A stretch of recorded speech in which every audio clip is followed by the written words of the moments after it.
Kami bahas janji-janji Capres-Cawapres bersama perwakilan Timnas Anies Mohaimin Saan Mustafa, kemudian dari TKN Prabowo Gibran ada Pak Herman Hairon, dan juru bicara TPN Ganjar Mahfud Ciko Hakim. Selamat malam, Pak. Malam, Mbak Cindy. Selamat malam, Cindy. Baik. Kita mulai dari paslon nomor urut 3 ya, biasanya kan paslon nomor urut 1, tapi dari paslon nomor urut 3 dulu deh.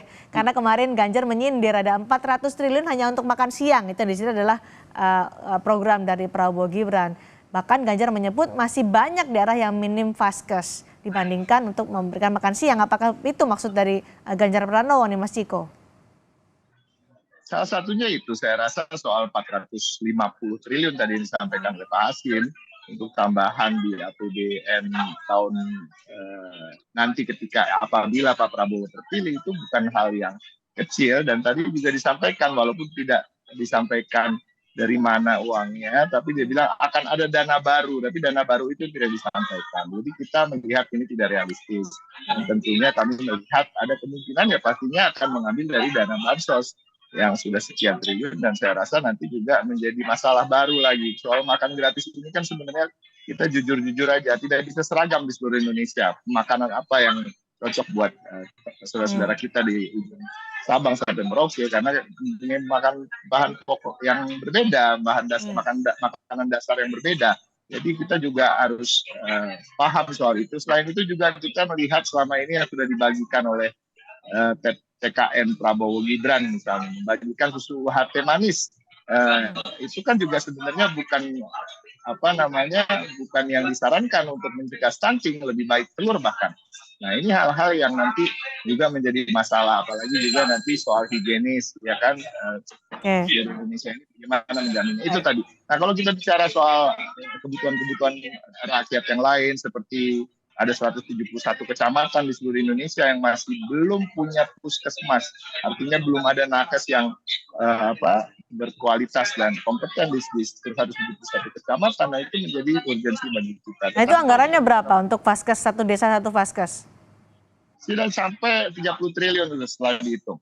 Nah, itu juga ada lagi hal-hal yang lain yang dikatakan tadi, ini kan topiknya adalah program pro rakyat. Pro rakyat itu tidak berhenti di situ. Pro rakyat juga adalah program-program yang kami anggap kami memberikan kail bagi masyarakat, sehingga masyarakat itu juga bisa menghasilkan penyumbangan PDB. Masih kok satu vaskes, satu desa satu vaskes, anggarannya berapa tadi? Saya agak terputus.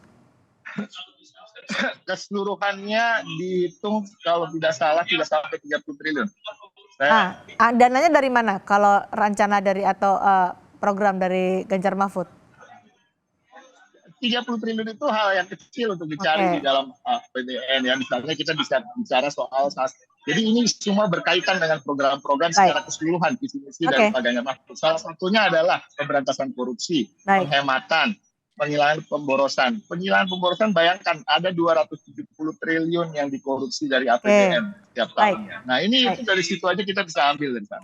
Nah, Pak Herman tadi disampaikan oleh Mas Ciko bahwa program makan siang gratis untuk anak sekolah tidak realistis dengan anggaran yang besar 400 triliun rupiah. Dari mana duitnya? Ya, karena Mas Ciko nggak mempelajari program ini secara detail.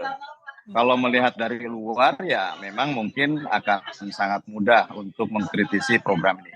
Tapi program ini sudah dilaksanakan di 76 negara. Bahkan Amerika Serikat pun di negara bagian juga melaksanakan program ini. India juga lebih masif melaksanakan program ini. Dari mana anggarannya? Saya ini kan di DPR, Mbak. Jadi pada setiap tahun anggaran terus meningkat. Anggaran kita kan terus meningkat. Jumlah APBN terus meningkat. Dan fiskal kita bisa tambahkan melalui akselerasi kegiatan dan pertumbuhan ekonomi. Nah, oleh karenanya, kalau kita mau mengukur terhadap kemampuan anggaran kita ke depan, ini pasti cukup mampu. Pertama dari mana? Karena kita tidak bisa melihat secara komprehensif. Yang harus dilihat adalah dalam visi dan misi Astacita Prabowo Gibran, ini jelas bahwa untuk bisa mencapai memberi makan siang dan susu gratis ini tentu berdasarkan sebuah rangkaian program-program yang telah disiapkan. Penciptaan lapangan kerja melalui hilirisasi dan industrialisasi, penghematan, pemberantasan korupsi. Ini jelas-jelas Baik. akan menghemat pada setiap anggaran dan menambah pada setiap satuan anggaran ke depannya. Disinilah kita bisa mempersiapkan terhadap makan Nah, siang dan 400 susu triliun itu gratis. disebutkan tadi bahwa ada dana baru untuk itu. Dana dari mana? Dana baru itu, Pak Herman? Ya tadi, bahwa anggaran ini kan tidak stuck, anggaran ini pasti meningkat. Dari tahun ke tahun kan selalu meningkat. Fiskal bisa diciptakan melalui sebuah akselerasi negara, bagaimana menciptakan pendapatan baru.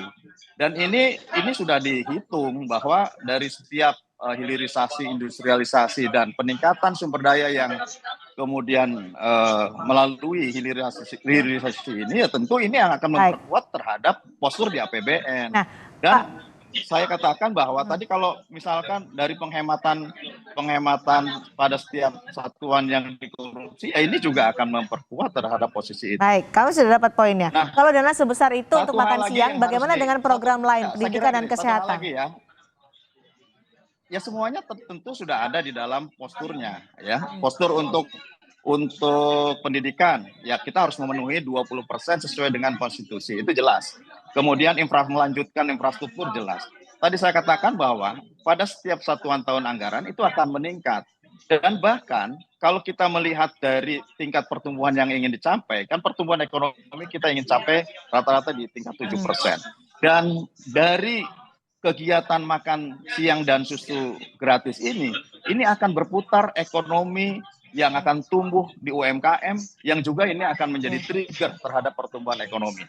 Saya kira ini sebuah siklus yang akan luar biasa, akan menjadi gerakan ekonomi rakyat.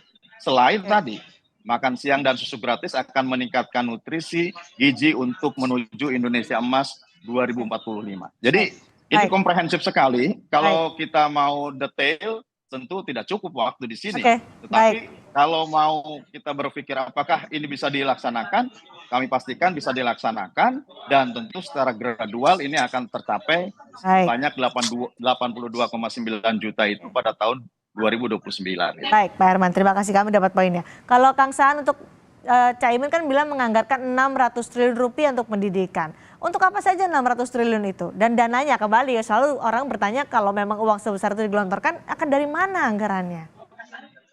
Ya, pertama saya ingin sampaikan bahwa program-program rakyat dari pasangan Mas Anies Caimin itu bukan hanya di sektor pendidikan. Sektor pendidikan adalah salah satunya, karena itu adalah menjadi hal yang terpenting. Pendidikan adalah investasi masa depan bangsa, dan itu juga menjadi perintah undang-undang dasar mencerdaskan kehidupan bangsa.